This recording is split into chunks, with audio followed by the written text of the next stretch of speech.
2026 சட்டமன்ற தேர்தல் நெருங்கிக் கொண்டிருக்கக்கூடிய சூழலில் நாள்தோறும் அரசியல் களம் பரபரப்பிற்கு பஞ்சமில்லாமல் நகர்கிறது. அந்த வகையில் இன்றைய தினம் OPS செய்தியாளர்களை சந்தித்த போது திமுகவில் இணைவீர்களா என்ற கேள்விக்கு மறுப்பு தெரிவிக்காமல் பொறுத்திருந்து பாருங்கள் என்று தெரிவித்திருக்கிறார். அது தொடர்பான செய்திகளை தான் பார்த்து வருகிறோம். தற்பொழுது இது குறித்து பேசுவதற்காக அரசியல் விமர்சகர் திரு ரவீந்திரன் துரைசாமி அவர்கள் இணைப்பில் இணைந்திருக்கிறார். சார், இணைப்பில் வந்தமைக்கு நன்றி.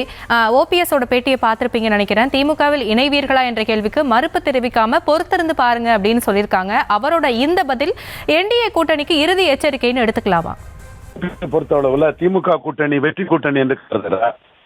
திமுக ஸ்டாலின் அவர்களுக்கு முன்னாள் திமுக முதல்வர் கலைஞர் கருணாநிதி பட்ட எதிர்ப்பு இல்லை என்று அவர் கலைஞர் புரட்சி தலைவி என்ற அரசியல் வேறு, ஸ்டாலின் எடப்பாடி பழனிசாமி அரசியல்.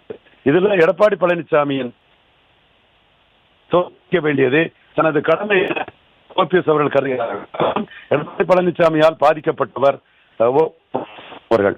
OPS அவர்கள் இரட்டை தலைமையாக இருந்து அபகரிக்கும் எண்ணத்தோடு அந்த கட்சியை தான் கைப்பற்ற வேண்டும், ஒற்றை தலைமை என்ற அடிப்படையில் OPS கட்சியை விட்டு நீக்கினார். இரட்டை தலைமை ஒற்றை தலைமையான பிறகு இடைத்தேர்தல்களிலே நாம் தமிழர் கட்சிக்கு கீழே 4வது போகும் நிலையையும், கன்னியாகுமரி புதுச்சேரி போன்ற பகுதிகளில் 4வது போகும் நிலைமையும் அதிமுக அடைந்துள்ளது.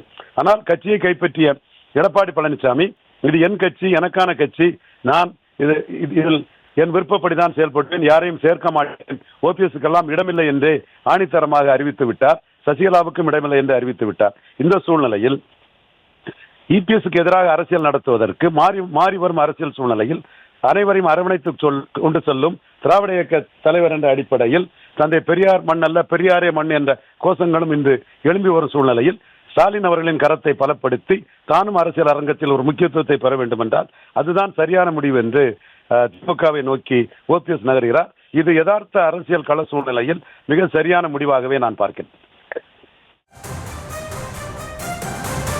நன்றி திரு ரவீந்திரன் துரைசாமி. இணைப்பில் வந்து தங்களுடைய கருத்துக்களை பகிர்ந்து கொண்டமைக்கு நன்றி.